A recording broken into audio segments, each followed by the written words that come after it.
वज़ीर आला सिंध मुराद अली शाह ने कहा है इमरान खान को आईनी और जमहूरी तरीके से निकाला गया। साबिक वज़ीर आज़म के इत्तेहादी भी उनके साथ रहना नहीं चाहते थे।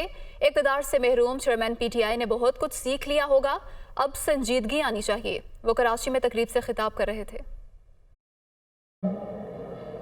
निकले थे वो एक आईनी तरीके से, एक जमहूरी तरीके से, वोट ऑफ नो कॉन्फिडेंस का पूरा तरीक़ेकार है वो फॉलो हुआ और उससे निकले थे। तो किसी का इस पे कंट्रीब्यूशन नहीं था। सियासी जमातों ने फैसला किया, उसके अपने इत्तेहादियों ने फैसला किया कि हम इमरान खान के साथ काम नहीं कर सकते। हम बातचीत या डायलॉग से कभी भी, लेकिन ये प्री कंडीशंस डालना और एक तरफ बात करना डायलॉग की और उसी सांस में फिर ऐसे लफ्ज़ इस्तेमाल करना जिससे बात आगे ना बढ़ सके, वो पॉसिबल नहीं है। मेरा ख्याल है उनको भी अब मैच्योरिटी आ जानी चाहिए।